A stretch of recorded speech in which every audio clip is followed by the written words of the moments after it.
Let me go to as well Laura Perrins from Gript Media, who joins me as well. Laura, hi, how are you?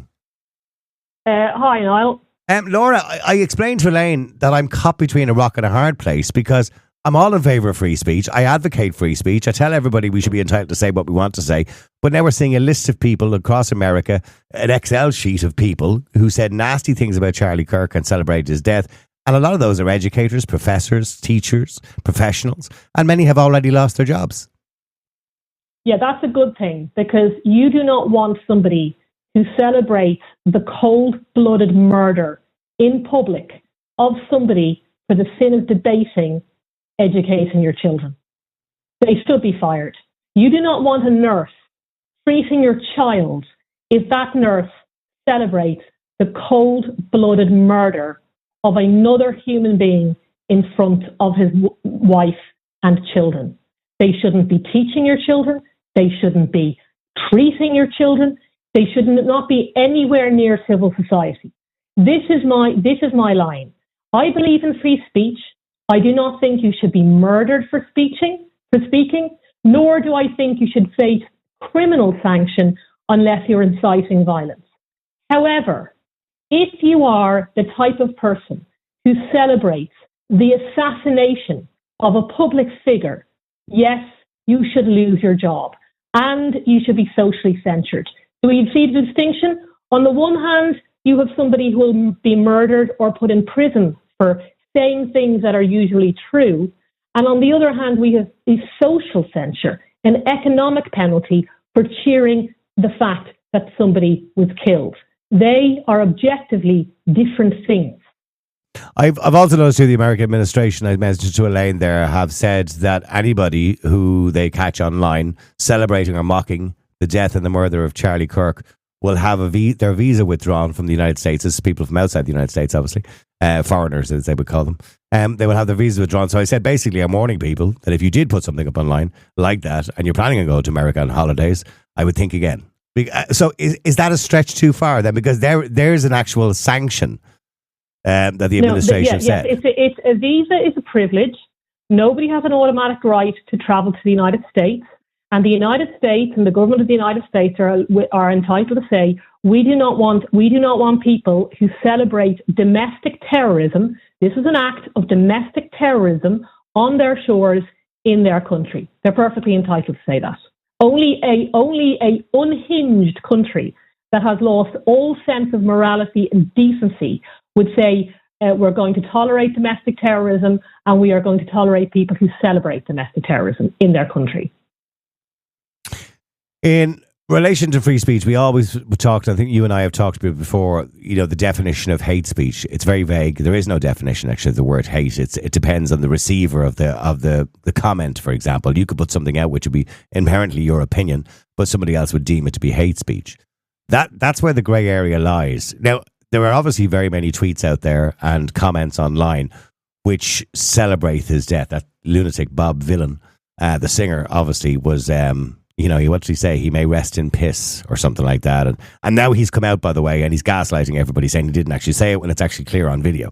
But hopefully he'll get his visa cancelled because he deserves it, because he's a really bad influence on young people who go and support him. But in relation to generally some of the comments that are made, you could interpret them differently. Like, there are individuals putting up online, that Charlie Kirk, as much as I would disagree with what they say, perpetrated hate. He basically promoted hatred against minorities, which I don't agree, by the way, that he did. But they would say that, and they believe they're justified in their opinion.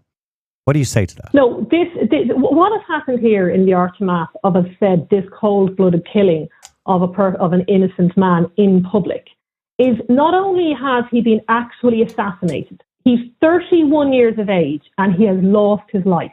So being assassinated is bad enough, Niall. And then the left have carried on a character assassination of the man, saying lots of things that are completely untrue. And I tell you what, Niall, you'd want to stay alive, mate. You'd want to stay alive, because don't kid yourself, they would do exactly the same to you.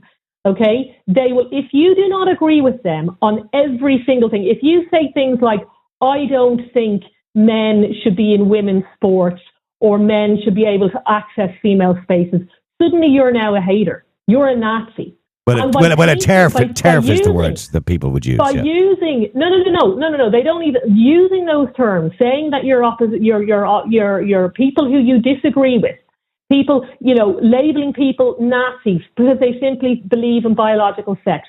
You are dehumanizing them, and you are painting subtly a target on their back. So, as I said, my advice to any prominent right-wing conservative person is, or especially a person of faith, is to stay alive for a good while, because they will defame you in death, and they will take a tiny line that you may have said in a blog that you've spent 3 days. Oh, look, no, I know all about that, Laura. They will paint you as the bad guy. Oh yeah, because look, that happened to me during the EU elections last year. They took individual tweets from back in 2012, 13, completely out of context. They were actually arguments for a show, because we were using the Twitter account for the show at the time, and painted it out that it was my opinion, and this kind of isolated tweet was an opinion. Okay, but getting back to, I suppose, what we're talking about in relation to Charlie Kirk, I mean, I don't know where this has all started.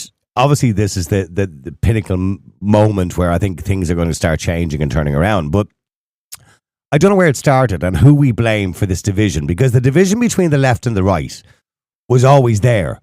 But I've noticed over the last 10 years that division has got wider to a dangerous point where there's extremism on both sides. And no, there isn't extremism on both sides. But do we blame the media for that, Laura? Let me give you one example. So, when Charlie Kirk was murdered the other day, RTE's first line was right-wing conservative Charlie Kirk, friend of Donald Trump. In other words, coming from a negative default position before they even mentioned the fact that he was murdered in cold blood in front of his wife and children. So is that what the problem is? That the media are painting people who are on the right, people like you who would be conservative, as being the bad people, and everybody else has to defend that?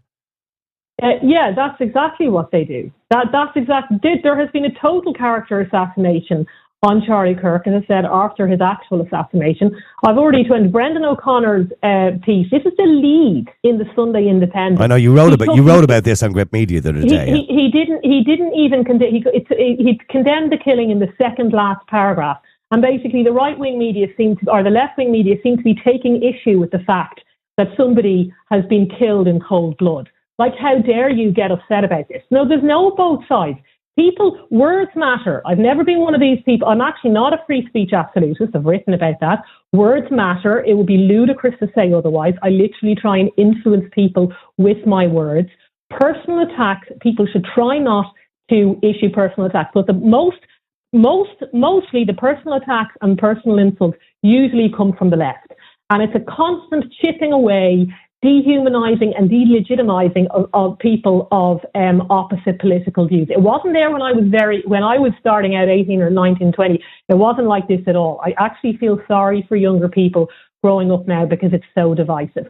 But Brendan O'Connor, in his vile piece of journalism, Sunday Independent, ended with, I'll give you just an example, Niall, ended with, can we please have humour and kindness and shared humanity, right? He showed zero kindness to people who have lost Charlie Kirk, okay? Then I saw, I'm not going to name the person, but I saw a tweet today by somebody who's 9,000 followers, an Irish person, who actually said, it was a few days ago, never ceases to amaze me how the militant pro-life brigade do F all for the children who are actually already in the world and need help.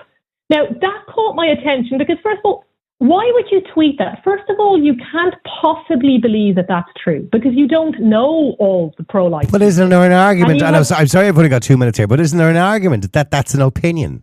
And it's not an opinion you agree with or I agree with. It's an opinion, but first of all, it can't be true because you don't know all the pro-life people and you can't possibly know what they're doing. People generalise in opinions all the time, yeah. No, but Niall, these are the excuses you do. These are the excuses you serve up. I would never go on, at least I don't think I would, and make these kind of blanket personal statements about people. Oh, pro-choicers basically hate children. Or pro-choicers don't do any charity work. Why would I go on Twitter and say that? It's like a bizarre thing to say. So you have this, I'd like to say it's death by a thousand cuts. It's a drip that the people on the other side they're not just wrong in their views, but they're just not nice people. They do fuck all for children, for instance. But when you say they're just not nice people, then are we generalising by saying that? Well, you a concrete example. Oh, no, well, that's one example. Absolutely. You know, but that doesn't mean everybody on the left is not a nice person. No, I'm not saying that. I'm certainly not saying that.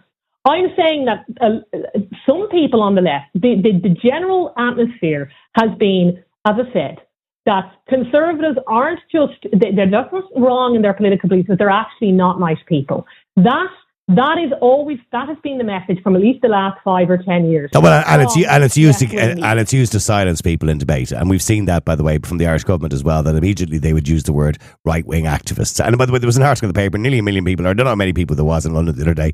I don't know, somewhere between 500,000 and 1 million people. I'm not good at numbers and visualising crowds, but somebody put an article up. I can't remember which newspaper it was.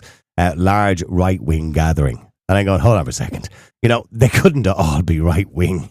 Some of them are just concerned parents and concerned families. Laura, unfortunately, I've run out of time. Listen, thank you very much indeed. I'm sure we'll talk to you again very, very soon. Laura Perrins from Gript Media. You can catch the article, by the way, that she wrote about Brendan O'Connor's piece. It's actually on Gript Media at the moment if you want to have a quick look at it.